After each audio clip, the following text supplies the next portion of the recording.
In the autumn of 1884, in the windswept wilderness of Montana, there was a ranch called Turner Ranch, where time seemed to have stopped along with the loneliness of a man. Eli Turner, a widowed rancher, lived quietly among the dry fields and the memories that had not yet faded.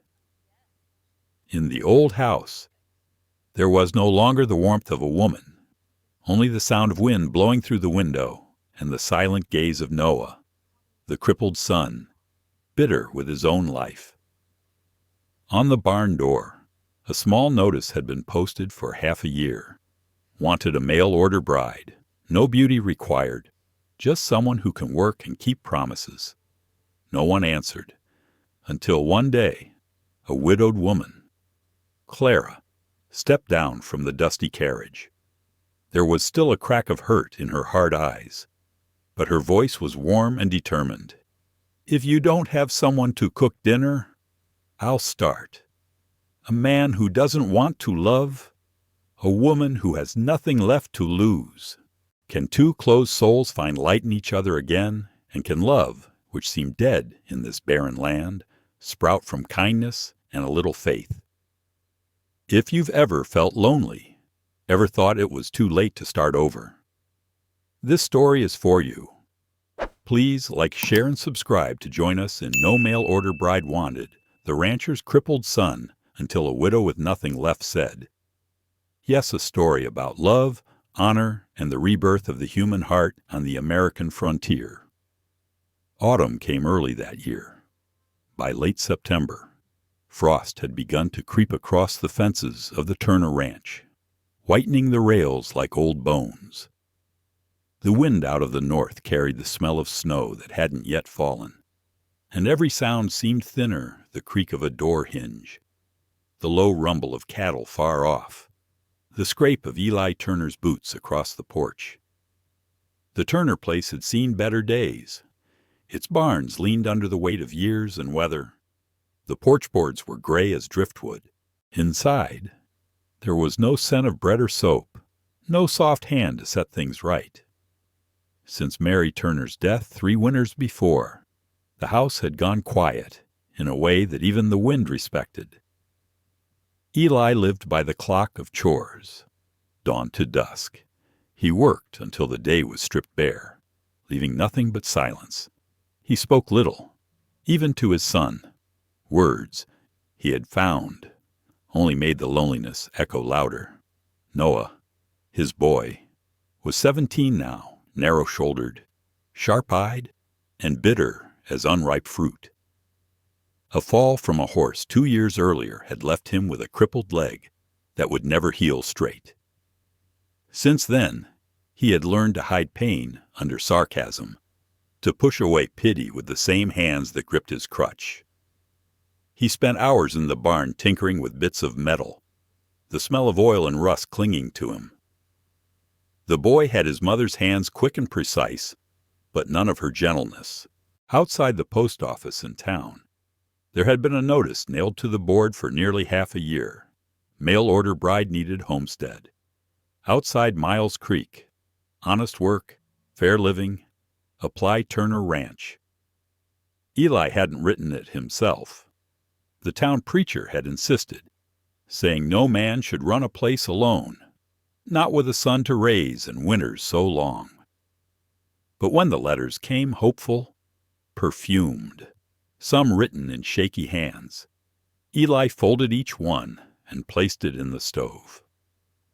He told himself the ad was a mistake, that the Turner Ranch needed help, not a stranger's charity.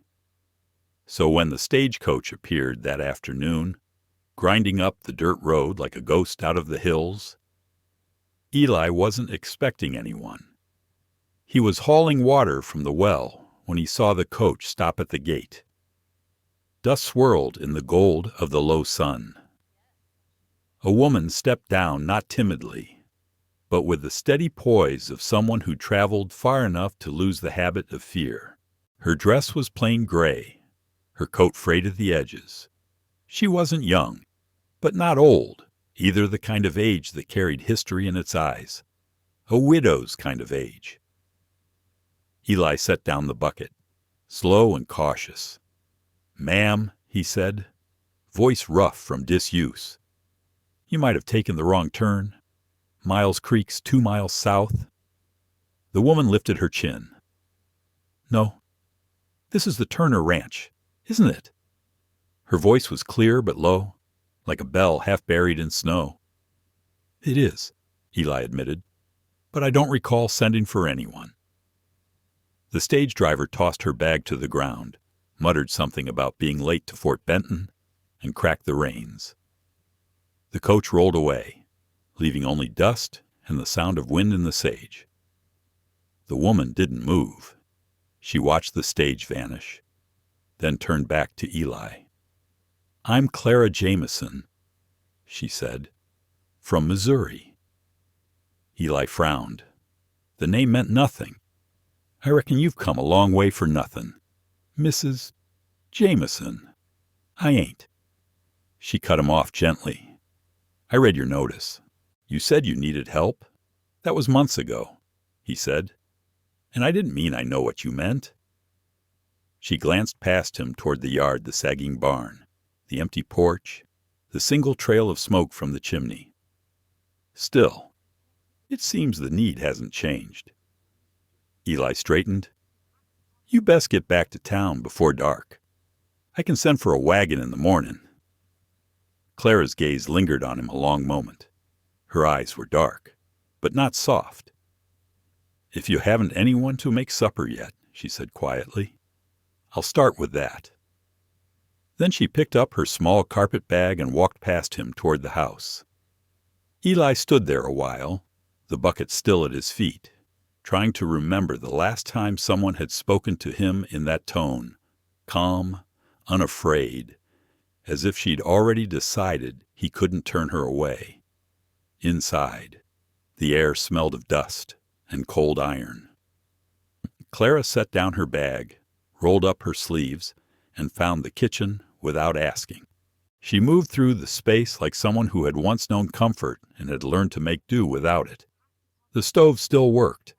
The pantry held a few jars of beans, flour gone to lumps, and a sack of potatoes.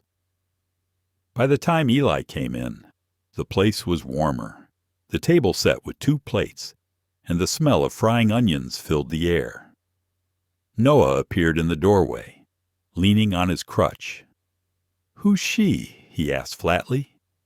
Eli hesitated. "Says her name's Clara. From Missouri.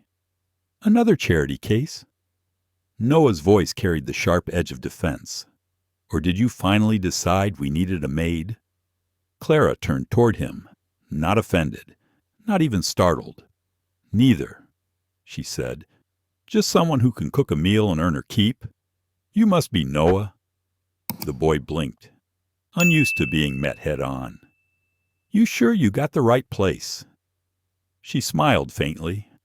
"I'm not sure of anything anymore. But supper's nearly ready, and you look hungry enough to eat it." Eli watched the exchange.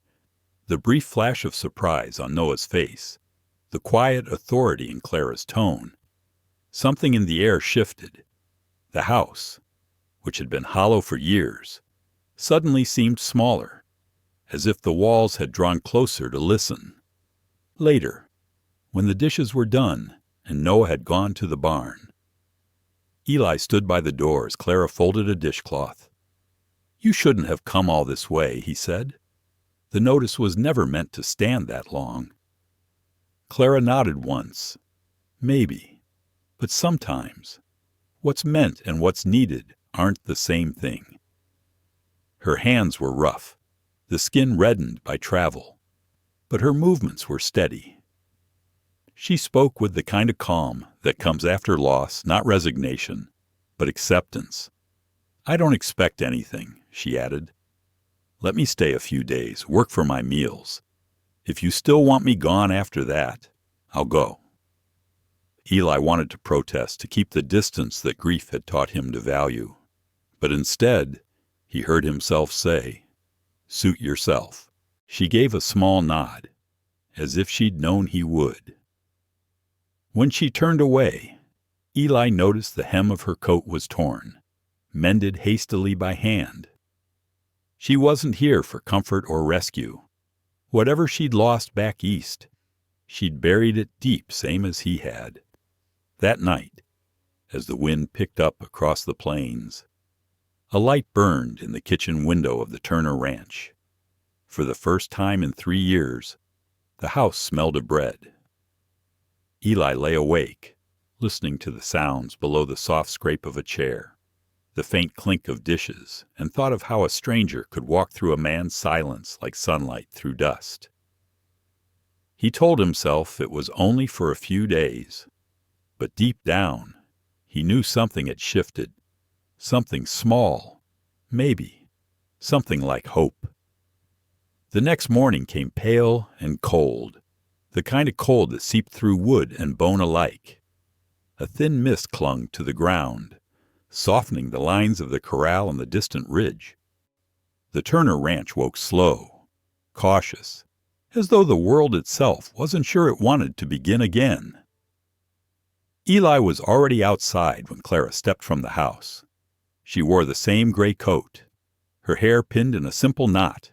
No perfume, no jewelry, only a steady way of moving, like someone who'd learned to make peace with silence.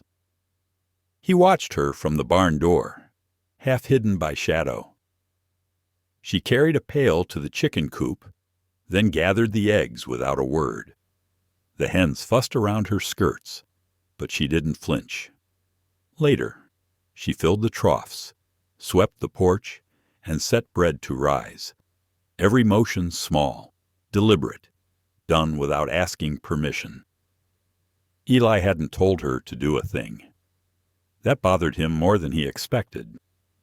By mid-morning, he found her behind the stable, trying to mend a broken latch with a strip of wire. Her hands worked with the calm of someone who'd fixed worse things. He leaned against the post, watching. "You don't have to do all that," he said at last. She didn't look up. "I know." "Then why I'd rather work than wait," she answered. "And I thought the horses might appreciate a door that shuts." He almost smiled, but didn't. The air between them held the faint scent of hay and cold iron. For a while they worked side by side, the only sounds the scrape of tools and the soft snort of the mare in the next stall. It had been a long time since Eli had shared silence with anyone without feeling trapped in it. When the latch was finally fixed, Clara brushed dust from her skirt and said, "If it's all the same to you, I'd like to stay a few more days. There's plenty to be done." Eli hesitated. He'd meant to tell her she could go whenever she liked, that the ranch didn't need a stranger's pity. But instead, he said, "All right." He wasn't sure who was more surprised, her or himself. That evening, as the sun went down behind the butte, the kitchen filled again with warmth. The smell of cornbread, the steady hiss of stew on the stove. Noah stayed near the door, arms crossed, watching Clara move around the room as if testing whether she'd vanish if he blinked. At supper, Noah said little. He stared at his bowl, his crutch leaning against the wall behind him. Eli tried once or twice to start a talk about the cattle, about weather, but his words slid off the boy like rain off tin. Afterward, Clara washed the dishes while the men sat silent. Finally, she dried her hands and turned to Eli. "If you don't mind," she said, "I'll tend the animals early tomorrow. The stalls could use fresh straw." Eli nodded. "You don't have to, but if you're set on it, that's fine." She gave a small nod, the kind that closed the matter. When she went to her room, the small one off the kitchen, Eli stayed by the stove, staring at the fire. He remembered when Mary used to hum while she worked, filling the air with something soft. Clara didn't hum. She left space for the house to breathe again. Noah stirred in his chair. "You trust her already?" he asked. Eli rubbed his jaw. "I don't trust anyone easy." "Then why's she still here?" Eli didn't answer. Maybe he didn't know. 2 days later. The morning broke with a dusting of snow. Clara was already in the barn before the sun rose. Eli followed, meaning to tell her the fences needed checking, but stopped short when he saw her kneeling beside the colt. The animal had strained a leg in the cold. Clara spoke to it softly, her hand steady on its neck. She didn't look up when she said, "You can tell a lot about a place by how it treats what depends on it." Eli wasn't sure if she meant him or the ranch. Later, as they walked back toward the house, he said quietly, "Noah don't take to strangers much. I noticed. He's had it rough. That leg of his, it broke bad. The doctor said he'd never walk right again. Since then, he don't trust nobody but his mother." He paused. The wind tugged at the brim of his hat. "And she's gone." Clara stopped walking. "I'm sorry." He nodded once. "He don't need replacin' what he lost. I wouldn't ask that of anyone." Clara looked at the horizon, where the pale light touched the hills. "I didn't come to replace her," she said softly. "I came because sometimes people forget how to keep living. I can help with that, if you'll let me." Her voice wasn't pleading. It was a simple statement, like naming the weather. Eli didn't reply, but something in his chest shifted again like thaw beneath frost.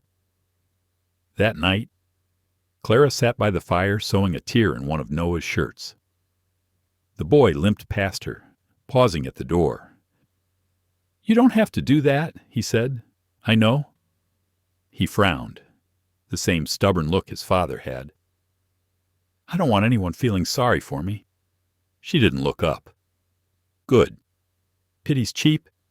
Thread isn't." For a long moment, neither moved. Then Noah gave a small huff that might have been a laugh and left the room. From his chair by the window, Eli saw the exchange, and something in the quiet of it felt like a kind of prayer, unspoken, half remembered. Later, when Clara banked the fire and the house went dark, Eli lay awake again, listening. The sound of her footsteps in the next room, the faint creak of floorboards. It was a human sound, the sound of life returning where grief had long ruled. He thought of what she'd said that morning. "I didn't come to replace her. I came to help you live." I don't know if she understood what that meant to a man who'd forgotten how, he thought, but maybe she did. Outside, snow fell in thin veils, quiet as forgiveness. The ranch, for the first time in years, felt almost alive. By the fourth morning, the Turner house no longer smelled of dust. It smelled of coffee, soap, and something like purpose. The change hadn't come with noise or command, only with small things the table cleared after meals, curtains shaken free of soot, a clean towel folded on the rail by the wash basin. Clara worked as if she had always known the place, yet she never left a mark that wasn't needed. Eli noticed. He noticed more than he cared to. The kitchen shelves had been rearranged so that the cups were nearest the stove, and the flour tin sat within easy reach. Even the old iron kettle, blackened with age, had been scoured back to a dull shine. No one had asked her to do it. She just did. Noah saw it, too, though what he felt was less clear. One afternoon, he wheeled his chair to the table where Clara was mending a torn saddlebag. The light from the window caught the pale streak of his scar as he studied her hands. "You always this busy?" he asked. His tone was mild, but there was something sharp beneath it. Clara didn't look up. Work keeps a person steady, or hides what they don't want to face. She glanced at him then, the corner of her mouth barely lifting. Both can be true. He tilted his head, not expecting her to keep up.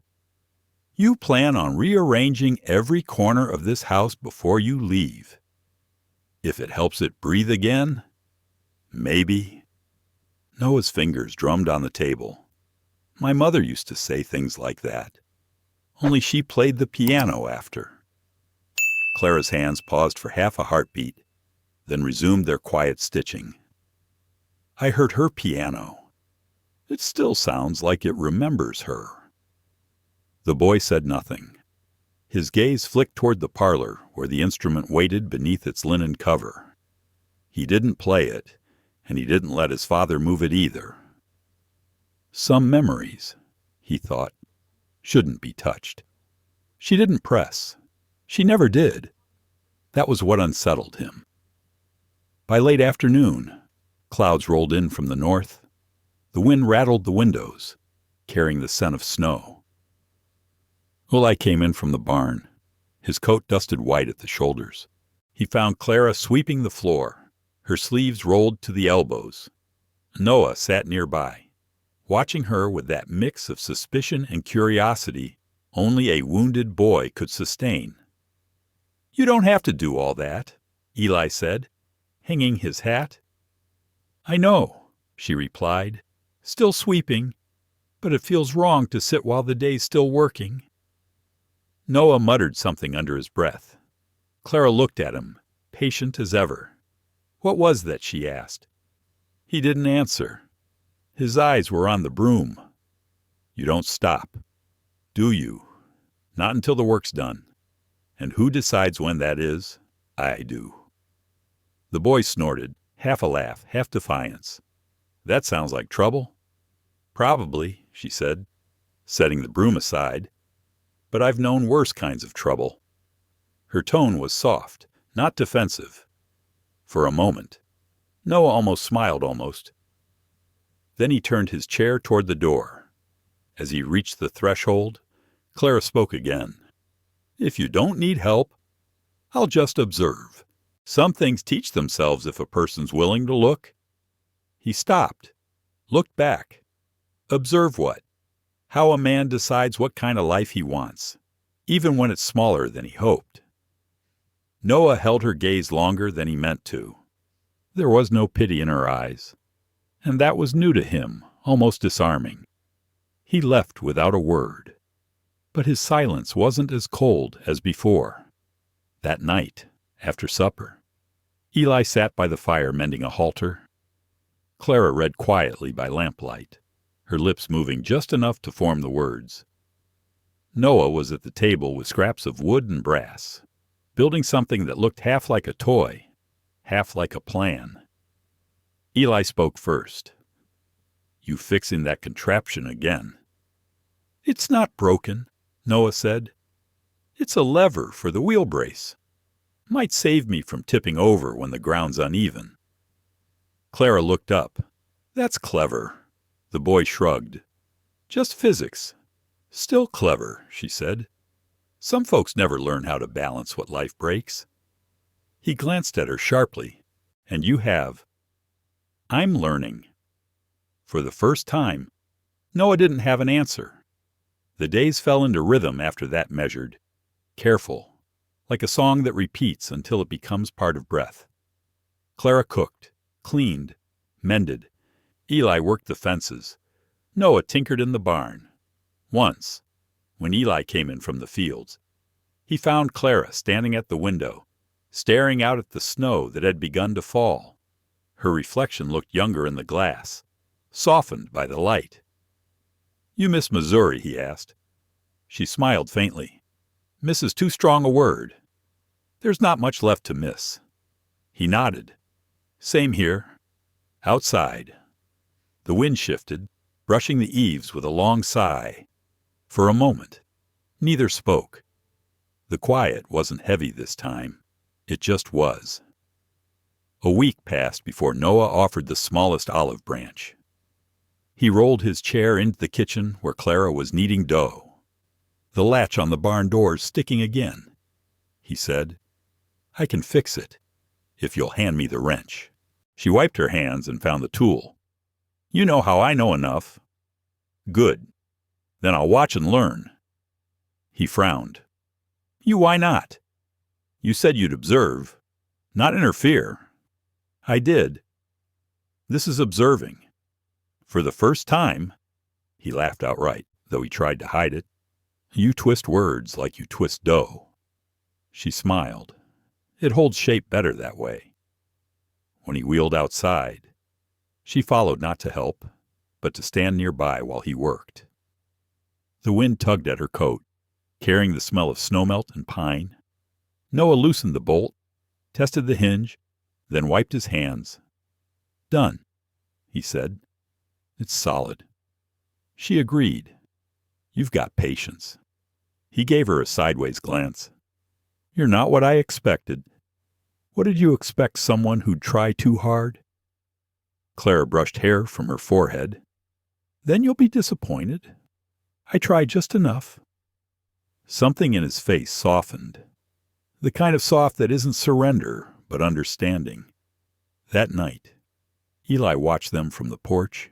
The house behind him glowed warm against the dark, a small circle of light in a long stretch of emptiness. Clara's laughter drifted faintly from the kitchen, low and unguarded. Noah's voice answered, rough but almost easy. Eli looked out toward the pasture. Snow lay across the ground like a quiet promise. For the first time in years, he didn't dread the coming winter. He thought maybe, just maybe, the Turner Ranch could survive another season, not because of work or luck, but because 3 souls had begun to share its silence without fear. And for a man like him, that was a miracle all its own. By the time winter settled fully over the Turner Ranch, the days had found their rhythm again.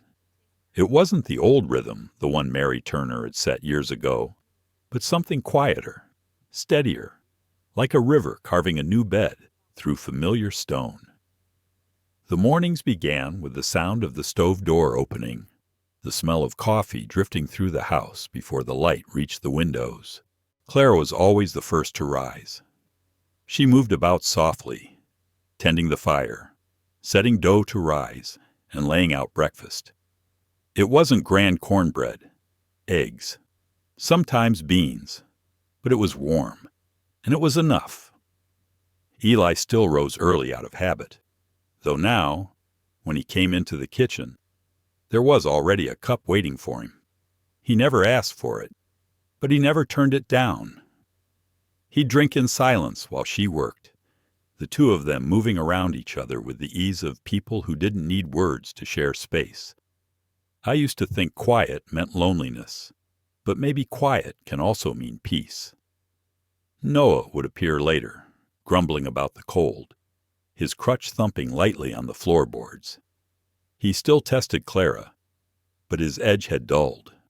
Once, she caught him muttering about the eggs being overcooked. The next morning, she set them in front of him just the way he liked, soft, no salt. He blinked in surprise, then ate without a word. Small victories. She called them in her heart. In the afternoons, the 3 of them worked outside when the weather allowed.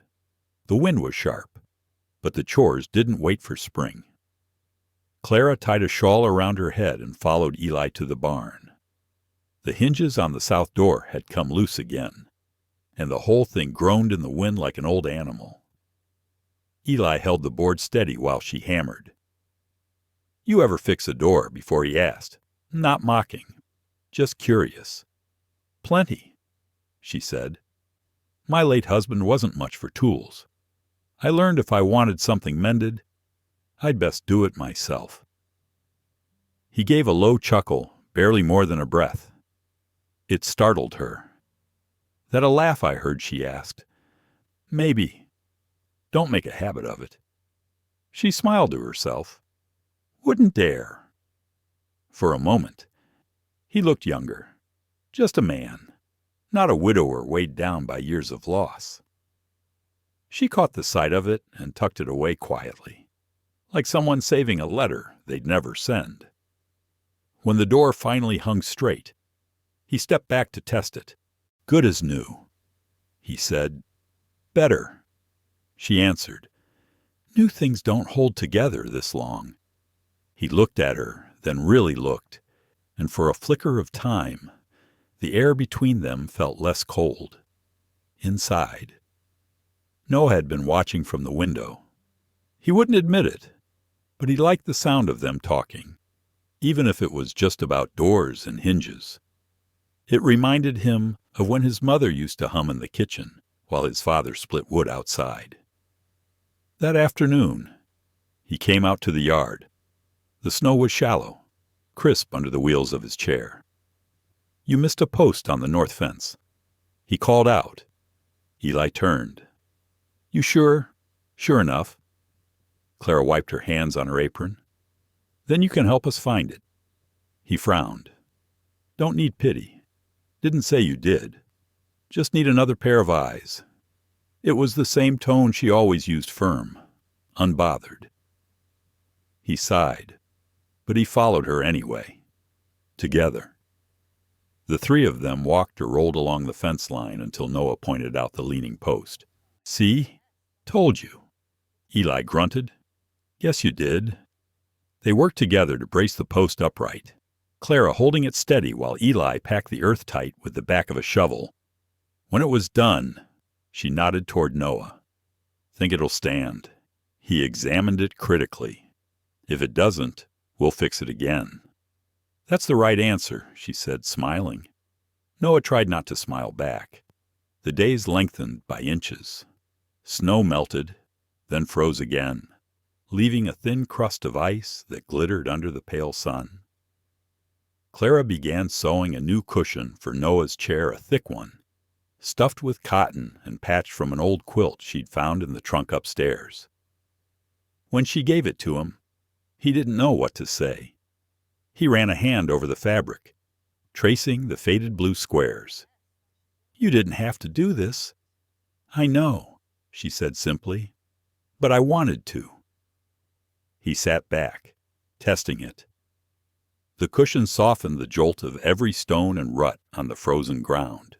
For the first time in months, his back didn't ache after moving from barn to house. He nodded, awkwardly.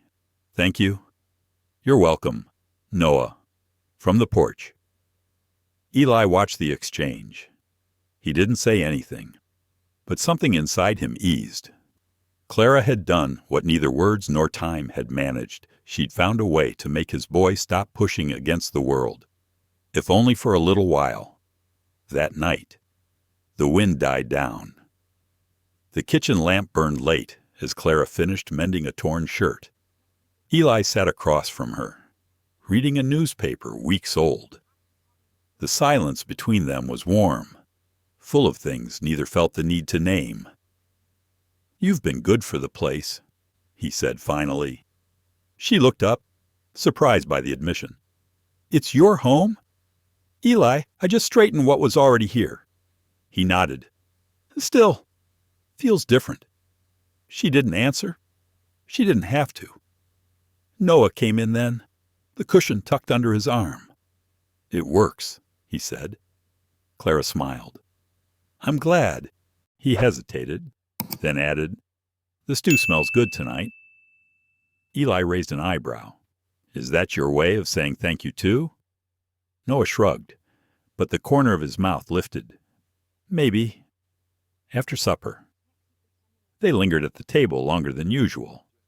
The snow outside had stopped, leaving the world still and pale. Clara lit a small lamp near the window, and its glow spilled softly over the walls. For the first time since Mary Turner's death, laughter came from that house. Not loud, not forced, just quiet laughter. Honest and brief. The kind that stays in a person's chest long after the sound fades. Eli caught himself watching Clara as she poured coffee. Her sleeves rolled, her hair slightly undone. She wasn't young, and she wasn't trying to be. But there was something about her steadiness, something that reminded him what it felt like to belong to a place again. Outside, the wind carried the smell of snow and pine. Inside, the house breathed alive, warm, whole. Later, When the lamps were turned down and the night crept close, a small light still burned in the kitchen window. It flickered against the frost like a promise that had found its way back after being lost too long. If someone had passed by the Turner Ranch that night, they would have seen it, the single glowing window on the hill, and thought it looked like home. The first Sunday of February dawned bright and brittle. The sky washed clean after a week of snow. Across the valley, thin trails of smoke curled from chimneys, rising straight into the calm. The Turner Ranch looked almost new under its white coat, the barn roof glittering, the corral posts dressed in frost. Eli had not been to church since Mary's funeral. He hadn't meant to stay away so long, but time has its own quiet drift. One Sunday had turned into another, and before he knew it, years had slipped by. That morning, Clara set a loaf of bread to cool on the sill and turned to him. "They'll be expecting you," she said, her tone gentle but firm. He hesitated. "I'm not much for crowds." "Neither am I," she said, fastening her shawl. "But sometimes people need to see we're still standing." He studied her a long moment. Then, without another word, he fetched his coat. Noah, who had been listening from the corner, gave a small smirk. "You sure the church roof won't cave in when you walk through the door?" Eli grunted. "If it does, you can have the ranch." That drew a rare laugh from the boy, quick, sharp, real. Clara smiled at the sound. It felt like good luck. The church stood at the edge of Miles Creek, a white building with a bell that had seen better years. The road leading to it was lined with wagons and horses, the smell of hay and cold leather in the air. As Eli helped Clara down from the buggy, the murmurs began. Not loud, not cruel, just the low hum of curiosity that lives in small towns. "That's the Turner man," someone whispered, "and the widow come up from Missouri.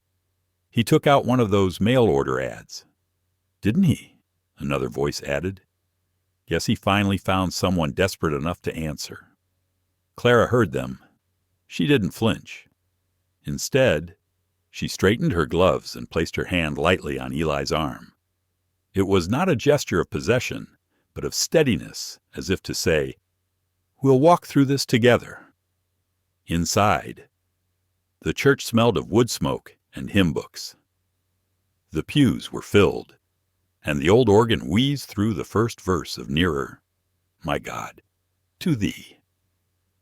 Eli sat stiff beside her, his shoulders tense under his coat. Clara sang softly, her voice almost a whisper. When the hymn ended, she felt his hand brush hers, not by design, just by accident, but neither of them moved away. When the service ended, a few neighbors approached. Mrs. Holbrook, the preacher's wife, smiled kindly. "It's good to see you back. Eli, been too long." He nodded. "Yes, ma'am." Her gaze shifted to Clara. "And you must be Mrs. Turner." Clara hesitated just a fraction. Eli started to speak, but she answered first. "Clara Jameson. I'm helping out at the ranch for now. Mrs. Halbrook's smile thinned a little, but she said nothing. Gossip didn't need words. It only needed eyes. Clara held her composure, thanked the woman, and turned back toward the door. Outside, the sunlight felt clean again. She drew in a deep breath, steadying herself. Eli said nothing on the ride home, and she didn't press him. Some silences, she'd learned, don't need filling. That night, after supper, the wind came up again, the kind that makes the boards creak and the lantern flames tremble. Noah had gone to bed early. Eli sat by the fire, reading a newspaper he didn't really see. Clara cleaned the kitchen, folded the cloth, and wandered into the parlor. She hadn't spent much time there. It was a room of ghosts, too neat, too untouched.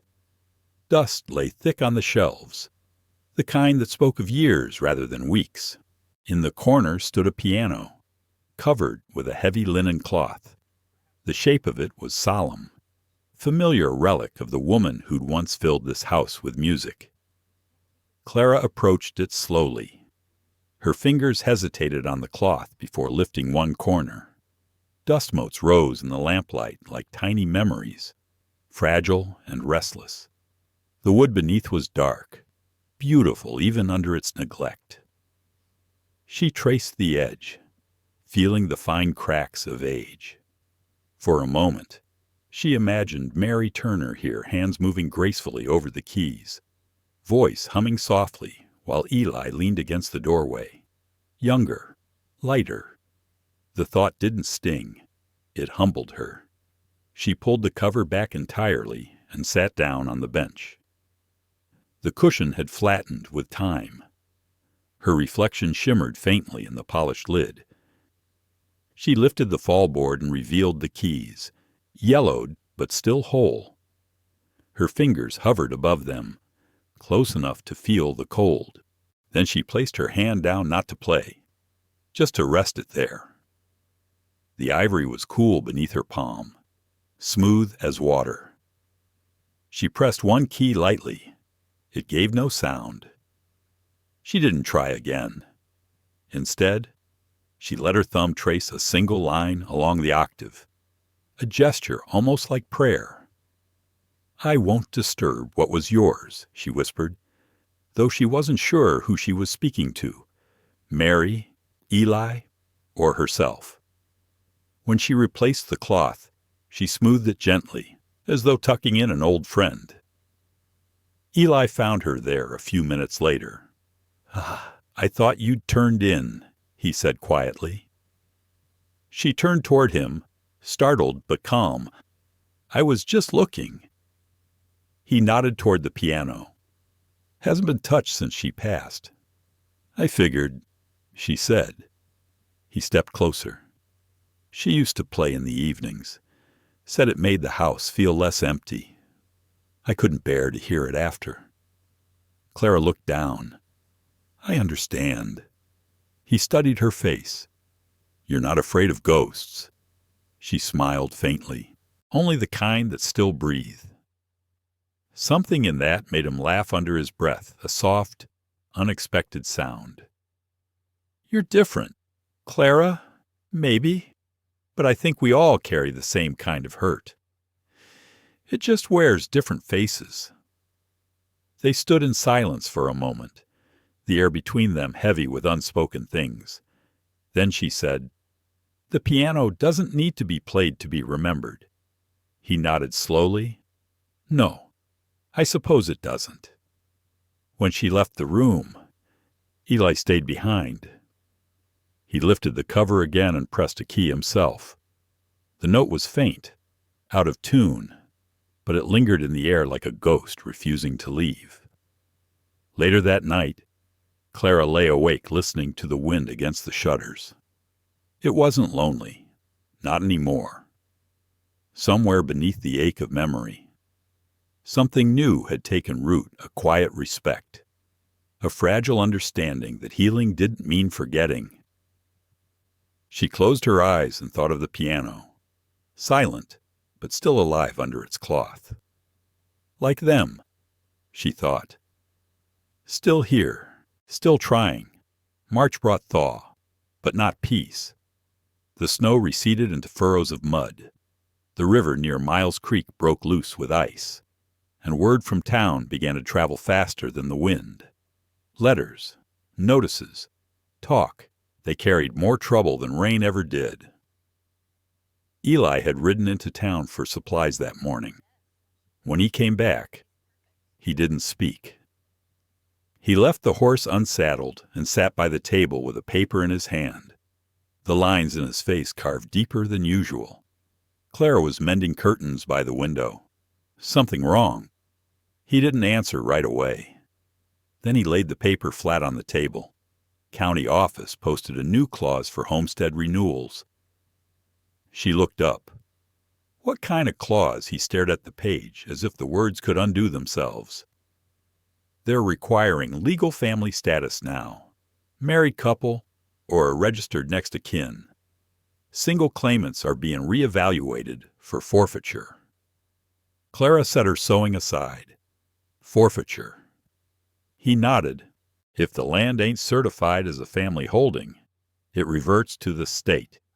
They're saying too many widowers and drifters can't keep up their acreage. The room went quiet. Outside, wind rattled the empty trough. How long, she asked. They want signatures in a month. And if you don't have a wife. He looked up at her. Then the Turner ranch is gone. Noah came in as the word settled, his crutch scraping against the doorframe. What's gone? Nothing, Eli said too quickly. The boy frowned. I heard you from outside. Clara glanced at Eli, then spoke calmly. There's new paperwork about the land. Your father may need someone else on it to keep the claim. Noah's eyes moved from her to Eli. So they can just take it. After all these years, Eli folded the paper. Seems so. The boy's jaw tightened. You'll fight it. I'll try. Clara stood, crossing to pour coffee. You always said this land's more than soil. It's what you built from nothing. He didn't look at her. It was Mary's home, too. That doesn't mean it should die with her, she said quietly. For a moment, he didn't breathe. The sound of wind through the eaves filled the space between them. That night, he sat by the fire long after everyone had gone to bed. The paper lay on the table beside his empty cup. Outside, coyotes called across the valley. He thought of Mary, her laughter, her hands in the soil, her voice saying this land would outlive them both. He'd promised her he'd keep it, no matter what came. But promises made to the dead had a way of turning into chains for the living. I used to think pride could keep a man standing, but sometimes pride just keeps him alone. He didn't hear Clara come in. She had changed for the night, her hair loose over her shoulders, the lamplight soft around her. You should sleep, she said. Can't. She looked at the paper. It's the land, isn't it? He nodded. Can't see any way through it that don't cost something I ain't ready to give. She came closer. Maybe there's a way that costs both of us the same. He frowned. What do you mean? She met his eyes, calm and steady. We could help each other. On paper, marriage, she said simply. Not for love, for honesty, for what's needed. He stared at her, the firelight catching the gold in her hair. That ain't small. Clara. No, but it's clean. You need a wife. I need a place to stand. Her words hung there, steady as the ticking clock on the mantel. He stood slowly. You don't know what that would mean here. The talk, the judgment I've already been judged, she said softly. It doesn't change much. He looked away, his hands flexing against his sides. It's not right. You deserve more than a name on a line. I deserve a chance to belong somewhere, she said. And you deserve to keep what you fought for. Maybe that's enough. He wanted to argue, to refuse out of stubbornness or shame, but her voice left no room for pity, and that undid him more than kindness ever could. I don't know if I can ask you to do that, he said finally. You didn't ask. She replied, I offered. The next morning dawned pale and wet. Mud sucked at boots and wagon wheels alike. Eli rode into town with Clara beside him. Noah watched from the porch, jaw set tight, saying nothing. At the courthouse, they stood before a clerk who barely looked up from his ledger. Full names, he said. Eli Turner. Eli answered, Clara Jameson. The clerk's pen scratched across the page. Witness a neighbor. Old Ben Hartley, signed without a word. He'd known Eli since boyhood and seemed to understand the silence better than most. When the clerk handed over the certificate, Eli took it without looking at it. He thanked the man, his voice low, and led Clara back into the cold. They didn't speak until they were halfway home. "It's done," he said finally. "Yes." "You sure you're all right with it?" "I said I was." She replied, "I don't break my word." He glanced at her. "Still feels strange. Everything honest does. At first." He almost smiled. "You got a way of making sense out of things that shouldn't make sense at all." "Maybe that's what life asks of us," she said, "to make peace with what isn't perfect." He nodded, and they rode on in silence. That evening, Noah watched them from the porch as they returned. He could tell something had shifted, not in words or looks, but in the way they carried themselves steady, side by side, as if a shared purpose had been quietly stitched between them. When Eli climbed the steps, Noah said, "You did it." Eli paused. "You heard. It's a small town," the boy muttered. Then, softer, "Was it her idea?" Eli nodded. "She's braver than you think." Noah said, "I already know." Eli answered. That night, the house was still.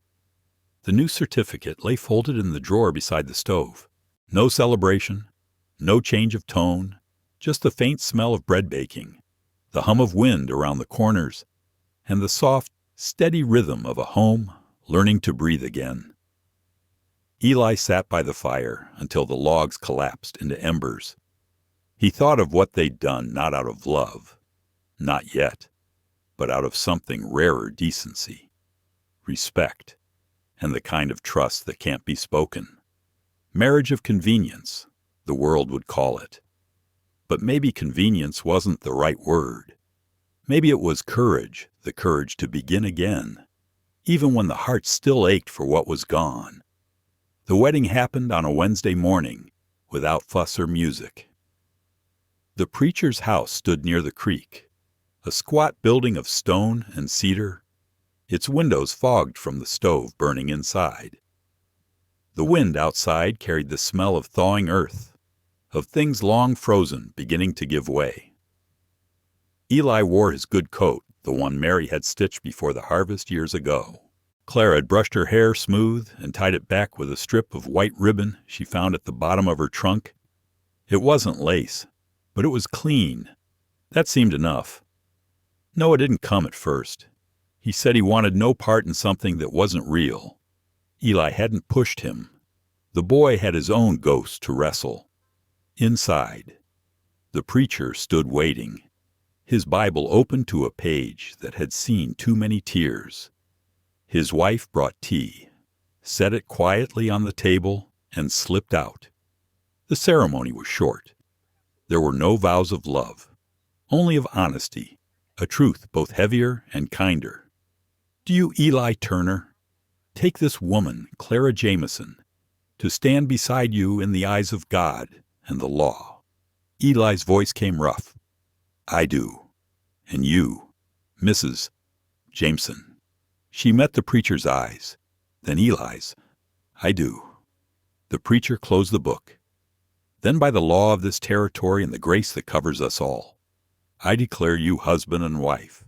No ring, no kiss, just a silence that seemed to stretch beyond the walls, into the cold fields waiting for spring." Eli signed the paper with a steady hand. Clara followed, her signature neat and measured. When they stepped back into the light, the air smelled of mud and pine. They rode home without speaking much. The sound of hooves on wet earth filled the space between them, a rhythm neither tense nor easy, just real. Noah was on the porch when they returned. He watched them dismount, his eyes sharp and guarded. "So it's done," he said. Eli nodded. "It's done." The boy's mouth tightened. "You didn't even tell me when. I didn't figure you'd want to come." Noah's jaw clenched. You figured right. Clara started to speak, but stopped herself. She walked past him, calm, her skirt brushing the porch rail. There's stew on the stove, she said. You should eat before it cools. He didn't answer. But when she was inside, he turned to his father. You think this fixes anything? Eli looked out across the yard, where snow still clung to the fence posts. It keeps the land, he said quietly. That's not what I meant. I know. They stood there in the wind a long moment before Eli went inside. That evening, the house felt different, not better, not worse, just changed. There was a quietness in the air, as if even the walls were waiting to see how to behave now. After supper, Clara began tidying the parlor. She dusted the shelves, arranged the lamp, and paused when she reached the mantel. There, beneath a thin layer of dust, stood a small framed photograph, Mary Turner's face, young and serene, her eyes caught in a smile that had not faded with time. Clara lifted it carefully, wiped the glass with her sleeve, and set it back where it had always been. When Noah came in later, he saw her there. You could move it, he said sharply. It doesn't have to stay there anymore. Clara turned to him, her voice calm. Why would I move it? Because she's not your mother, and she's not your wife. Clara met his gaze. No, but she's part of this house, and part of both of you. The boy's face hardened. She's gone. Clara nodded. People go, but their place doesn't vanish with them. We don't erase them. We remember them right. He looked at her for a long time, his hands tightening on the handle of his crutch. You think remembering helps? I think forgetting hurts more. He didn't speak again, but when she left the room, she noticed later that he dusted the picture frame himself. That night, the three of them sat by the fire. Eli read from an old paper, pretending to care about the headlines. Noah tinkered with a small wooden gear in his lap. Clara sewed quietly, her needle glinting in the lamplight. The new silence was different, less heavy, more thoughtful. After a while, Eli said, you didn't have to keep that picture out. Clara didn't look up. I didn't have the right to hide it either. He nodded slowly. Mary liked the sound of the piano on nights like this. I know, Clara said. You never asked me to put it away. It's not mine to ask. He watched her, then the steadiness of her hands, the calm in her voice. You make room for things, don't you? I try, she said softly. There's room enough in this world for the living and the gone, if we're gentle about it. Something in him eased at that. He looked toward the parlor, where the piano sat under its cloth, and for the first time in years, he didn't feel accused by its silence. When the fire burned low, Noah excused himself and went to bed. Clara folded her sewing and stood. Good night, Eli. He nodded. Good night, Clara. After she left, he sat alone a while longer. The certificate of marriage lay on the mantel beside Mary's photograph. For a moment, he looked between the two, one a record of what was lost, the other of what was beginning. He reached up, adjusted the photo frame so it stood straight, then turned down the lamp. I've heard folks say that grief is a kind of house you can never leave. Maybe that's true, but sometimes someone new comes to the door, and they don't ask you to move out. They just open the windows, let a little light in, and make it livable again. Outside, the wind quieted. The ranch slept under a thin moon, and somewhere deep in the night, a single note sounded soft, almost accidental from the old piano. It lingered, then faded. The trouble came in spring, when the thaw loosened more than just the riverbanks, Rumors had a way of riding the wind across the valley, whispers that carried dust and poison in equal measure. It began at the feed store, spread through the saloon, and by the end of the week reached the Turner ranch like a snake slithering under the door. Silas Dugan was behind it. He'd been circling Eli's property for years, waiting for a weakness. A man like Dugan didn't plant or build. He watched, waited, and took. He arrived at the ranch one morning on horseback, his coat sharp, his smile sharper. "Turner," he said, dismounting slow, "we need a word." Eli came out from the barn, wiping his hands. "Make it quick." Dugan held up a folded paper. "I filed a claim with the county office. Says this land may have been wrongly inherited." Eli frowned. "You're out of your mind." "Maybe," Dugan said, "but the law don't think so. It says the original deed names rightful heirs only through blood, and word around town says your boy ain't yours." The words hit like a gunshot, not loud, but final. Eli took a step forward. "You best leave my property." "Dugan?" The man smirked. "Soon as the judge tells me whose it really is." He tipped his hat, turned, and rode off. Clara had been standing at the porch, silent. "When Dugan disappeared into the trees," she said quietly, "he's not bluffing."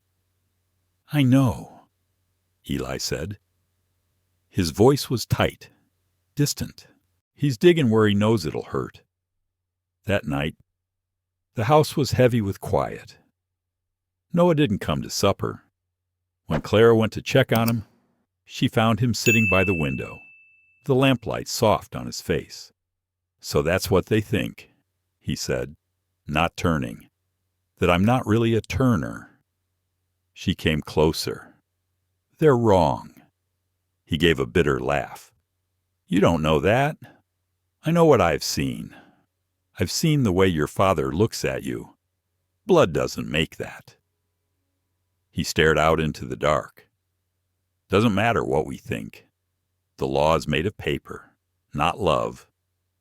She knelt beside him. "Then we'll find paper that speaks truth." He turned to her finally, his eyes sharp with something between anger and shame. "Why do you care so much?" "Because you're part of this house now," she said. "And I don't let my family be torn apart by men like Silas Dugan." Her voice didn't tremble, and that steadiness reached him in a way no comfort ever could. For the next week, Clara worked quietly, methodically. She searched every trunk, every drawer in the old room that once belonged to Mary Turner. She found the baptism record folded inside a Bible, Noah Eli Turner, baptized under witness of Reverend Hale, 1870. She found Mary's journal, its ink faded but legible, the pages speaking of her son's illness, her husband's long hours, and her love that stretched beyond fear. And finally, she found a quilt soft and old, with a single name stitched into the corner in a careful hand. Noah. When Eli came in from the barn, she laid these things out on the table. "It's all here," she said. "The truth, plain as day." He looked down at the quilt, at Mary's handwriting, and his throat worked. "She made that when he was born," he said quietly. "Said he'd never grow cold if he had it. Then let it keep him warm now." Clara said, "He'll need it in court." The hearing was held in the small courthouse in Miles Creek, a single-room building that smelled of dust and sweat and old tobacco. Half the town came to watch, not because they cared for the Turners, but because small towns feed on spectacle. Dugan stood tall in his press suit, the picture of civility. He spoke of property integrity, of blood rights, of legal succession. His lawyer echoed him, all words and venom. When Eli took the stand, he kept his hat in his hands. His voice was even. "I raised that boy since the day he was born, fed him, taught him, buried his mother beside this land. You can call him what you want. He's my son." But it was Noah who silenced the room. He rose slow, leaning on his crutch, his face pale but steady. "You all want proof," he said, his voice low but clear. "I don't have blood to show you, but I have years." He looked around the room, at faces that had once smiled at him, now watching like strangers. "I carried the Turner brand in every chore, every storm, every winter we nearly lost the herd. This ranch taught me what family means. And family isn't made by what's in your veins. It's made by what you choose to stand for." He paused, his breath trembling slightly. "You say I'm not his son. Maybe not by birth, but I am by choice.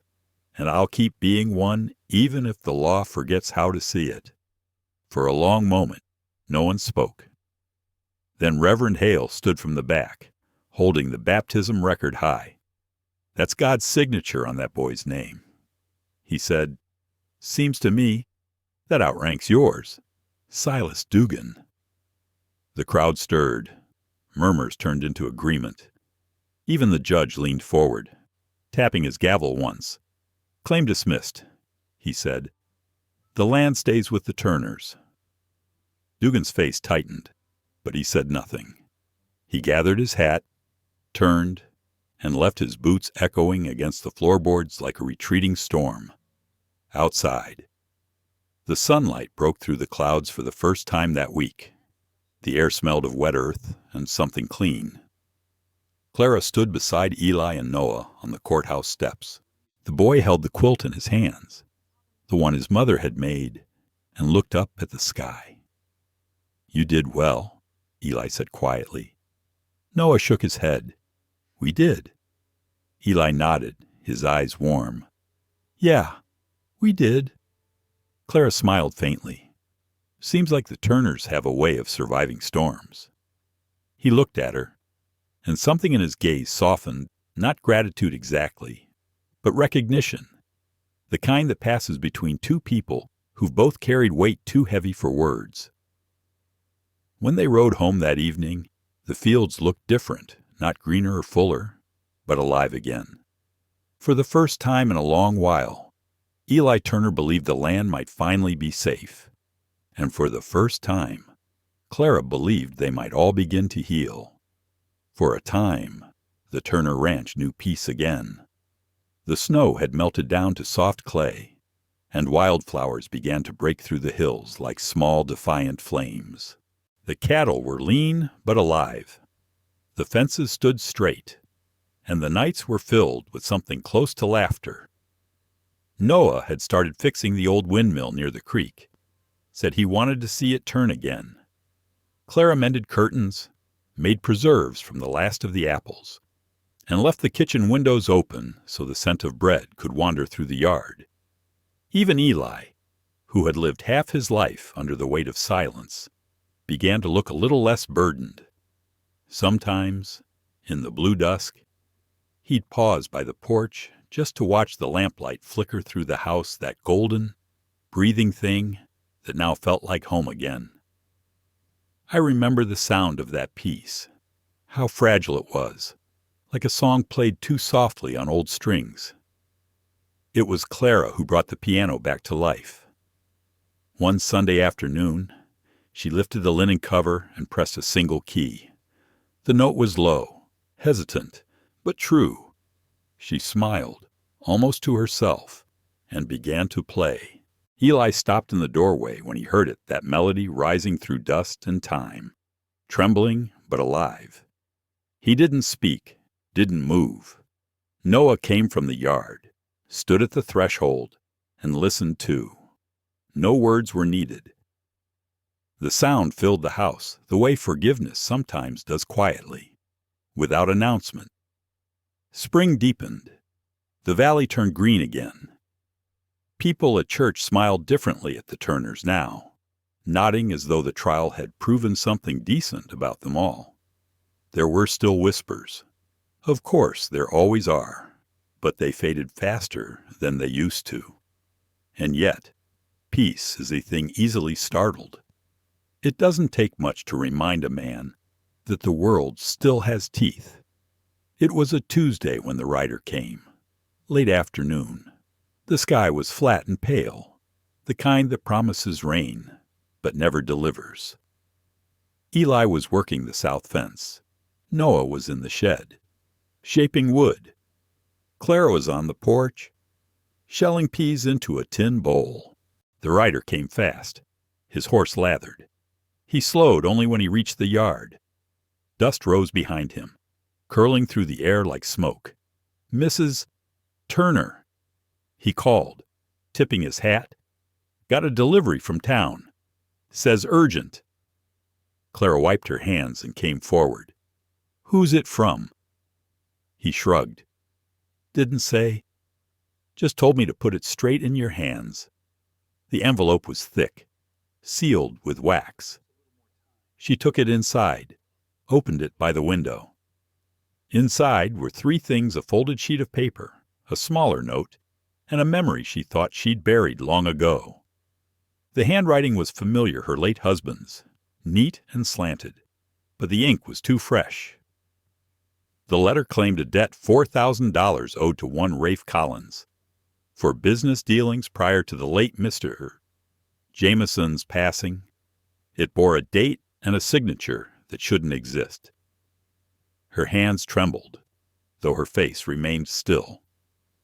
When Eli came in from the yard, she was standing by the table, the letter open before her. "What's that?" he asked. She didn't answer right away. Then she said, "Someone's come to collect a ghost debt." He frowned, taking the paper. "Rafe Collins. I know that name. He used to run freight up through Red Butte.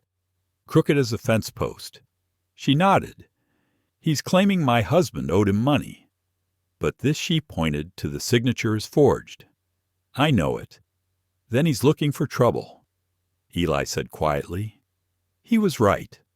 Trouble wasn't far behind. That evening, just before sunset, another rider appeared at the gate.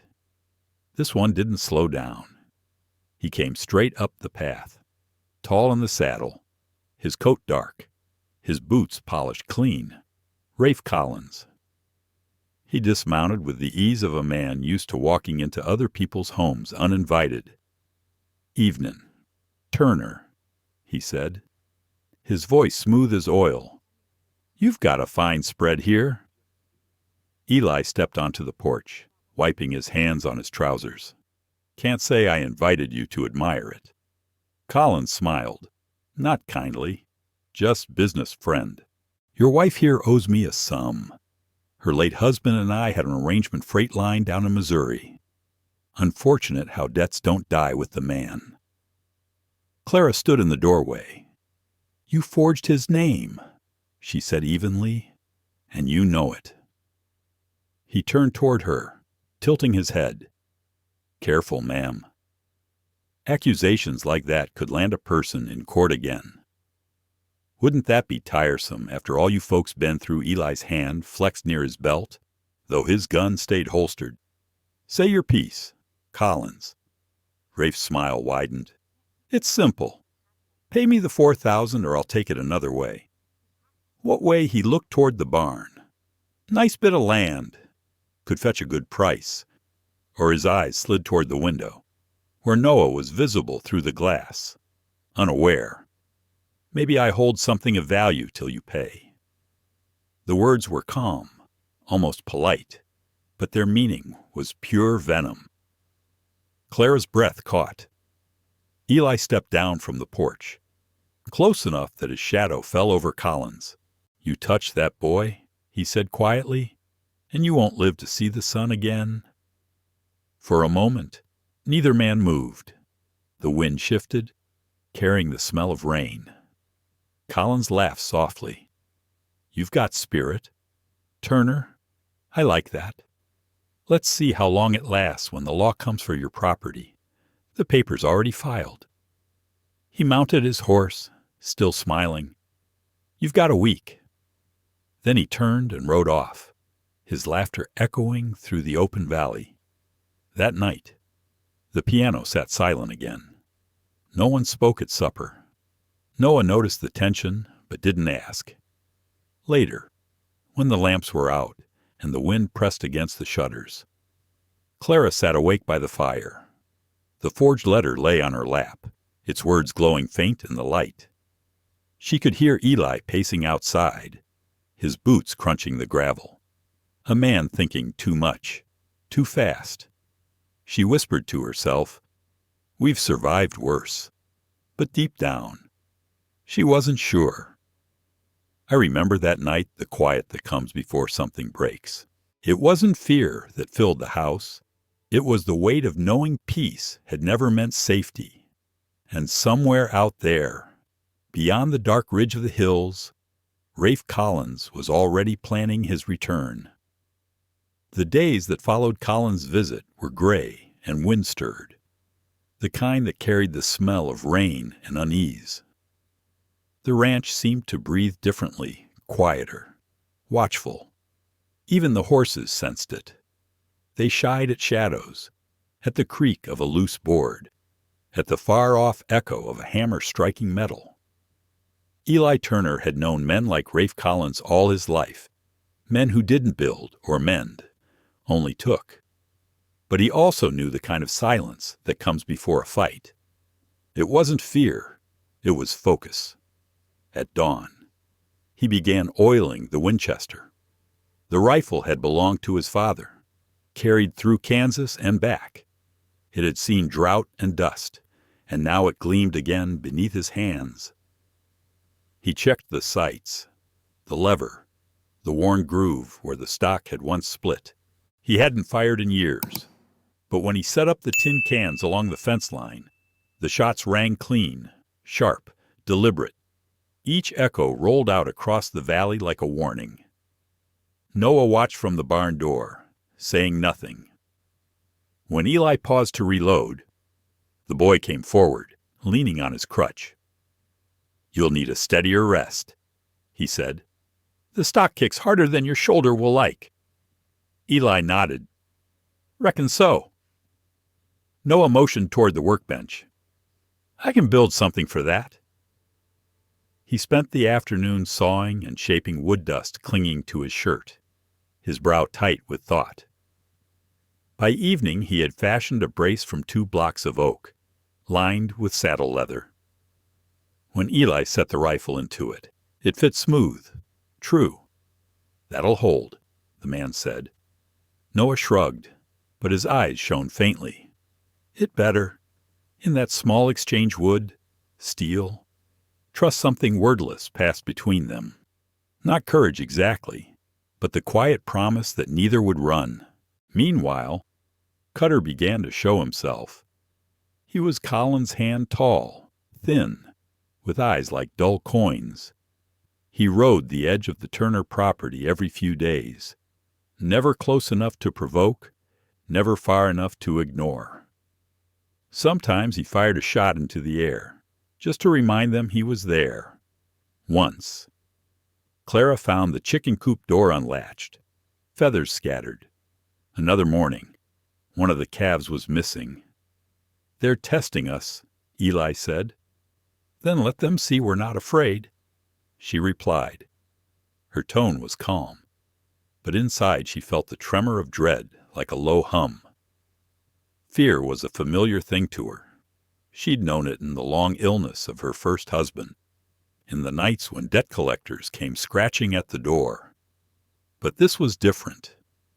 This time, she had something worth fighting for. That night, when the men had gone to bed, Clara lit the lamp at the kitchen table and laid out the debt papers again. The wax seal, the signature, the dates.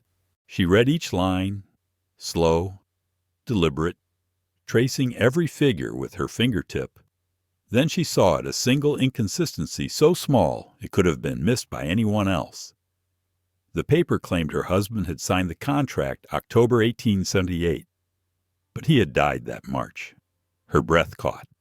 She leaned back, staring at the document. There it was, proof of the lie. Proof that Rafe Collins had built his claim on rot. For a long while she sat there in the lamplight, the letter trembling faintly between her fingers.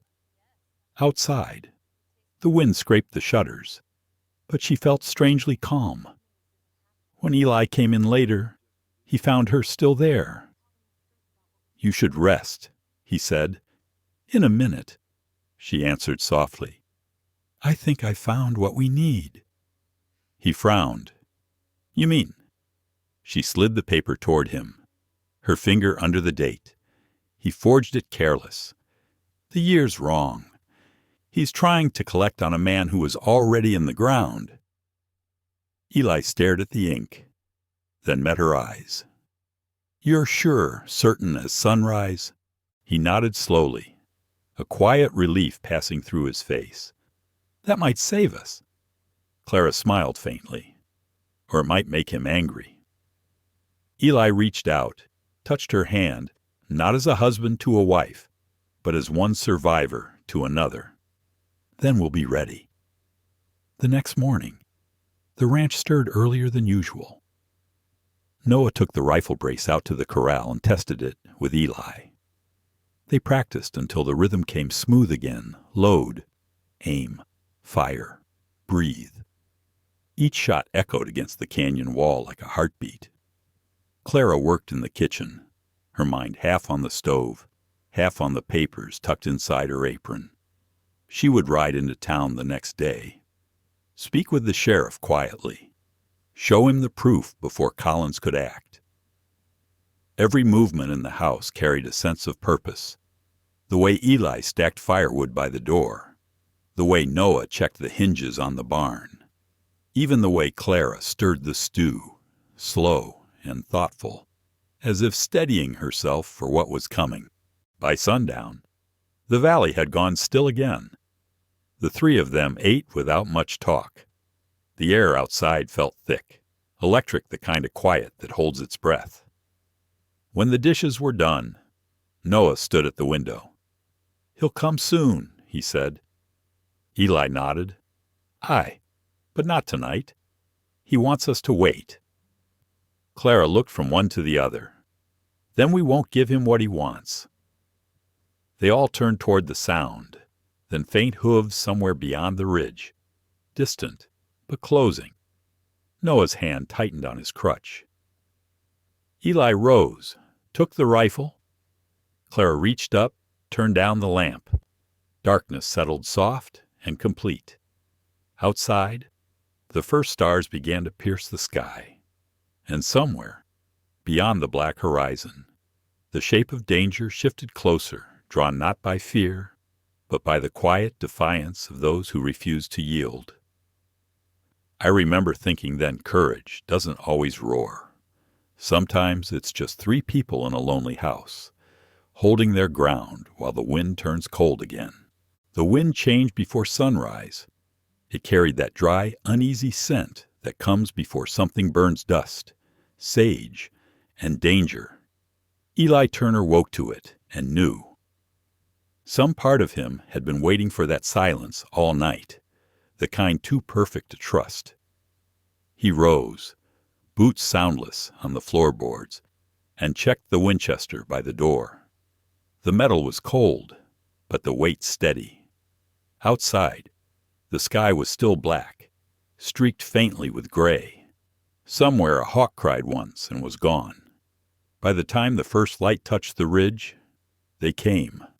4 riders, maybe 5, moving low through the fog, Rafe Collins at the front, his coat dark and his face hidden by the brim of his hat. Behind him, Cutter and the others carried torches. Fire flickered in their hands like the breath of the devil himself. Eli stepped out to the porch. He didn't shout, didn't warn. He only lifted the rifle, braced it against the stand Noah had built, and waited until the first torch flew. The shot cracked through the morning, clean and final. The torch spun out, hit the mud, hissed. For a heartbeat, there was stillness. Then the chaos broke loose. Collins' men fired back. Bullets snapped through the air. biting into the porch rail. The horse trough shattered. A pane of glass burst behind Eli's shoulder. He dropped to one knee, chambered another round, and fired again. Noah was already in position by the barn window, his crutch propped beside him. He sighted carefully, breathing slow, just like Eli had taught him. The second shot took a rider off his horse, sent him sprawling into the dust. Clara was at the pump when the first ember caught the grass near the house. She didn't hesitate, grabbed a bucket, then another, dousing the creeping flame before it could take hold. Her skirt was singed at the hem, her face streaked with soot, but her eyes never wavered. When Cutter came up behind her, knife drawn, she turned fast quicker than he expected. The shovel by the steps swung in a sharp arc, catching him across the jaw. He went down hard, the knife tumbling into the dirt.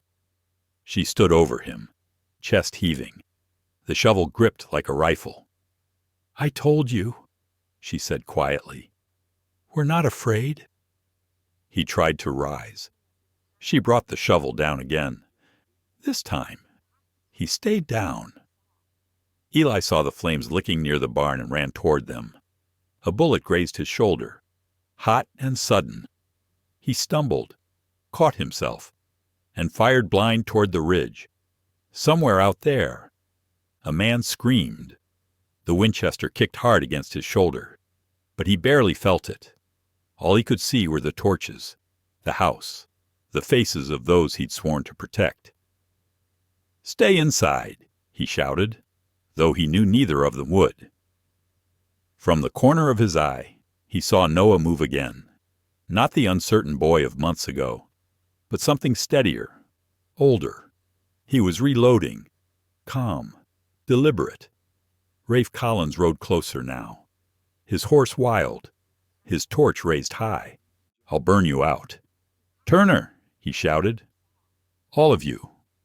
Eli tried to sight him, but the pain in his arm blurred the aim. The torch arced through the air bright, spinning, and in that instant, Noah stood. He didn't think, didn't flinch, just raised the rifle, steady against the brace he'd built himself, and pulled the trigger. The sound rolled through the valley not loud, but heavy, like the end of something that had lingered too long. Rafe Collins fell backward off his horse. The torch landed harmlessly in the wet earth. For a moment, no one moved. Then the remaining riders turned and fled, their shouts scattering into the hills. The only sound left was the crackle of dying flames and the ragged breath of those still standing. When it was over, the sun had climbed above the ridge. Smoke drifted low across the yard, gray and ghost-like. The smell of gunpowder hung in the air. Clara knelt beside Eli, binding his arm with a strip torn from her apron. "You'll be all right," she said, though her voice trembled. He looked at her, half smiling. "You handle a shovel better than most men a gun." She huffed a laugh, small but real. "I had practice." Noah came toward them, the rifle still in his hands. His face was pale, eyes wide, not in fear, but in something deeper, something new. Eli met his gaze and nodded once. "You did what had to be done." Noah swallowed. "Doesn't feel like a victory." Eli's voice was quiet. "It never does." The sound of hooves came again, but this time slower, measured.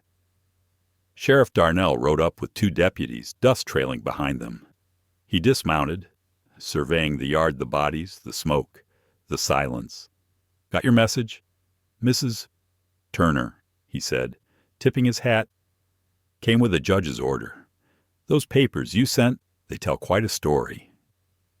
He gestured toward the lifeless form of Rafe Collins. "Forgery, fraud, attempted murder.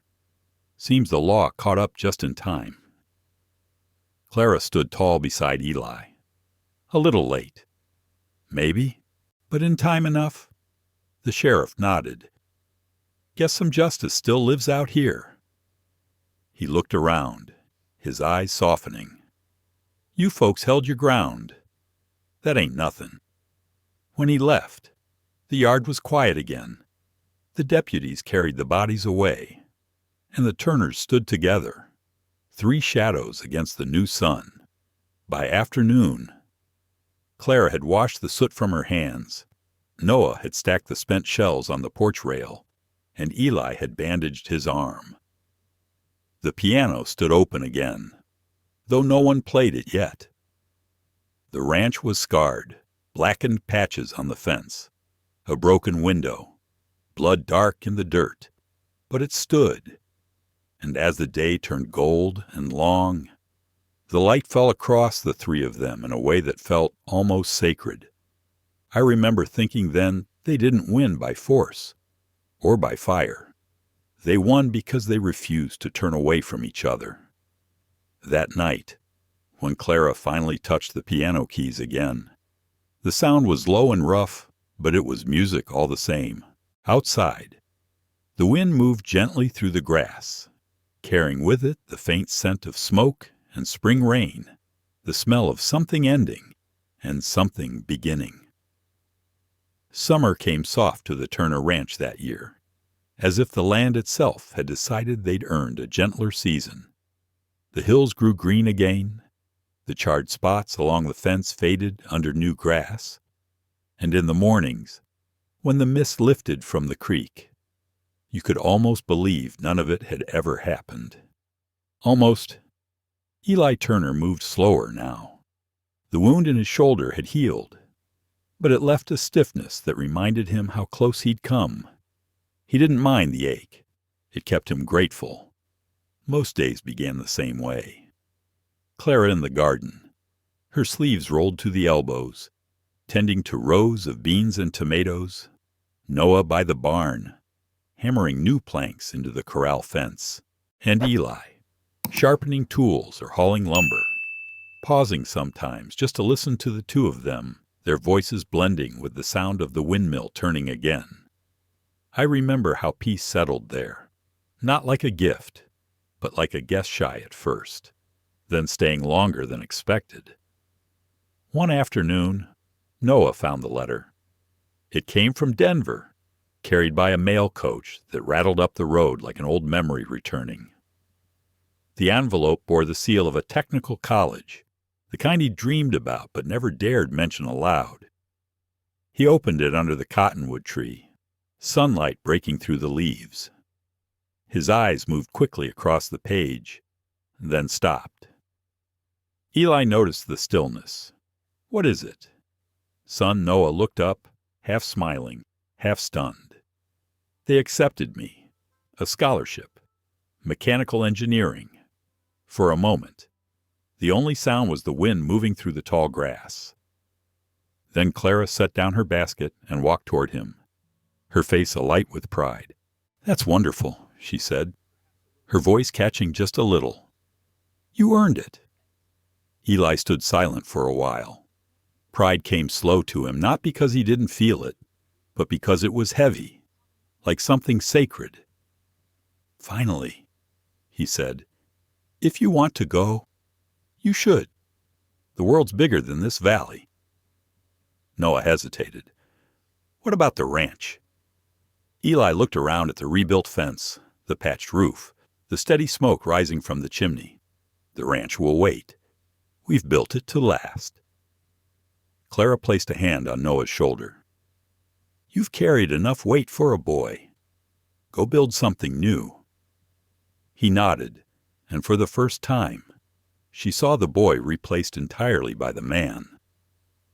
The weeks that followed were full of small labors.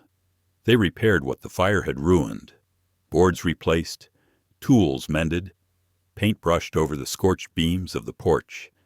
Each act, simple as it was, carried a kind of quiet devotion. Sometimes, in the long evenings, Clara caught Eli watching her, not the guarded glance of a man uncertain of company, but the steady look of someone realizing what home had become. He never spoke of love directly. That wasn't his way. But there were gestures, the way he'd set aside her favorite mug at breakfast, or bring her the first blooms from the meadow. She'd find them in a tin cup by the window, clumsy and perfect. At night, when the air cooled and the crickets began their song, they'd sit on the porch together without much talk. The stars came earlier now, brighter, as if the sky itself had been scrubbed clean. Eli sometimes thought of Mary, then his late wife, not with sorrow anymore, but with gratitude. He wondered if she would have liked Clara, and decided she would have. They were both women who'd known loss, but chose to keep their hands open anyway. It was near the end of July when Noah's train ticket arrived. Denver seemed impossibly far, yet somehow reachable now. He packed a small case, the kind Clara had polished until it gleamed. The night before he left, they ate supper outside beneath the oak tree. The light hung long on the fields, turning everything gold. When the meal was done, Noah stood and said, "I'll write every week." Eli smiled faintly. "Just don't write while you're supposed to be studying." Clara reached up, brushing a stray curl from his forehead. "You take care of yourself. Noah Turner. The world can be kind if you meet it kindly." He nodded, his voice steady but soft. "I learned that here." The next morning, they watched him ride off toward the station, his figure shrinking along the horizon until it was just a speck against the sun. The silence he left behind was deep but not empty. That evening, the house felt larger, quieter. Eli fixed the latch on the back door while Clara cleared the table. Afterward, she sat at the piano, the same one that had once stood under dust and sorrow. She played a simple tune, nothing grand, just a few notes that lingered like breath. Eli came to stand beside her, his hand resting lightly on the edge of the piano. For a while, he said nothing. Then, almost under his breath, "You brought life back to this house." Clara's fingers paused on the keys. "I didn't do it alone." He looked at her then, really looked the lamplight on her face, the quiet strength in her eyes. "I've been thinking," he said slowly. "We made vows once for convenience, out of need, but I'd like to make them again, this time for real." Clara's breath caught. "Eli." He shook his head slightly. "No grand speeches, just truth. You've stood beside me through fire and loss. I'd be a fool not to ask you to stay." For a long moment, she said nothing. The clock ticked in the corner, soft and steady. Then she reached over, closing the piano lid gently. "I'm already staying," she whispered. Eli smiled the kind of smile that takes years to earn.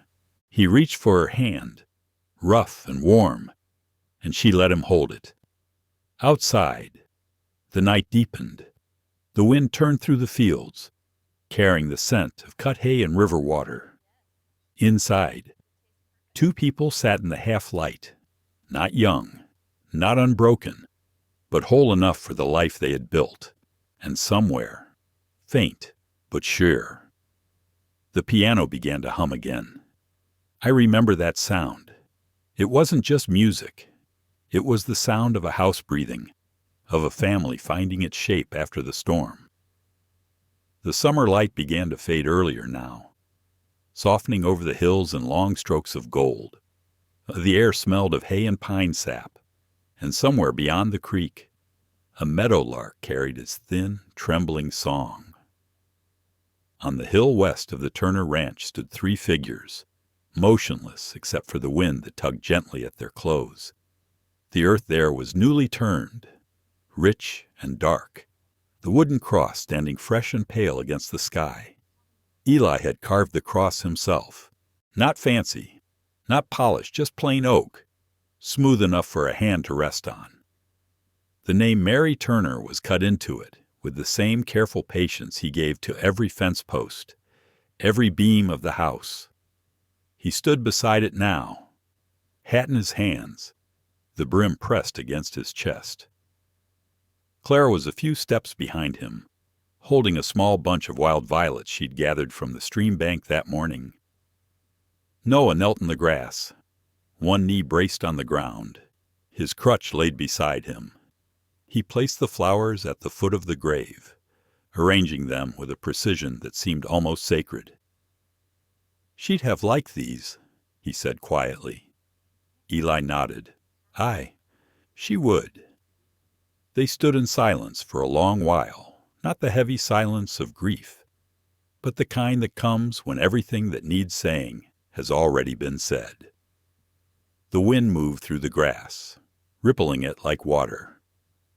Clara closed her eyes and breathed in the scent of earth and sunlight. It struck her how life here was always a balance between what's lost and what remains.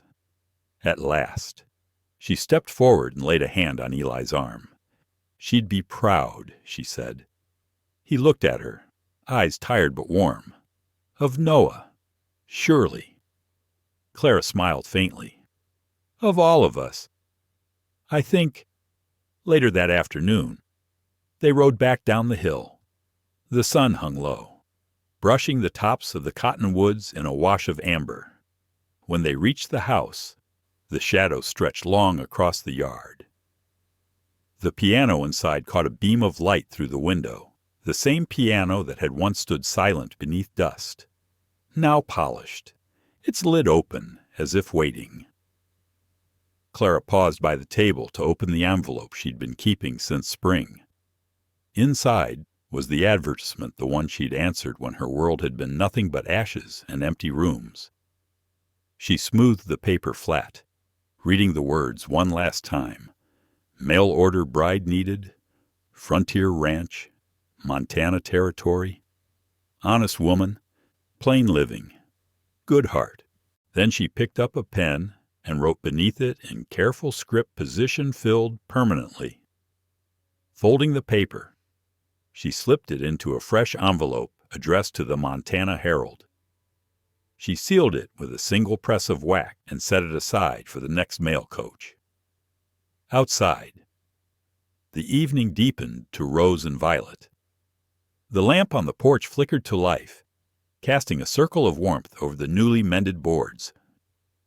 Eli came in, wiping his hands on a rag. "You planning to send?" that he asked, nodding toward the envelope. Clara smiled. "I am. Seems fair to let the world know there's no vacancy here." He chuckled softly, setting the rag aside. "No, I suppose not." As night fell, Noah unpacked the violin he'd bought from a traveling trader on his way home from Denver. The varnish still smelled faintly of pine. He tuned it slowly, the bow trembling on the strings until the sound found its footing, clear, pure, young. Clara sat at the piano, her fingers resting gently on the keys. Eli took his chair near the fire, leaning back, the ache in his arm less sharp now. "Let's hear it then," he said. And so they began not a grand performance, not rehearsed, but a simple melody both familiar and true. Home, sweet home. The violin carried the tune first, light as breath, while the piano followed, steady and sure beneath it. Outside, the wind sighed against the eaves, but inside there was only music warm, living, unbroken. For a while time seemed to pause there. The ranch, the scars, the years, all of it folded into that quiet song. Eli closed his eyes. Clara's hands moved with a grace she didn't know she possessed. Noah smiled faintly as the last note lingered in the rafters before fading away. When the sound was gone, the silence that followed was not empty, but full of memory, forgiveness, and the steady pulse of life continuing. Later, when the lamps were dimmed and the fields outside shimmered under starlight, Eli stepped out onto the porch. He looked toward the hill, where the cross for Mary stood faintly against the horizon. "I hope you can see it," he murmured. what we've built. The breeze answered with the scent of wild violets faint. But there, behind him, through the open window, he heard the creak of the piano bench and Clara's low voice humming the last bars of the song. He smiled, then a quiet, content smile, and went back inside. I still think of them sometimes, when I hear that old tune, played slow and soft. People like to say family is something you're born into, but that's not true. Not always. Out there, in that wide country of dust and sky.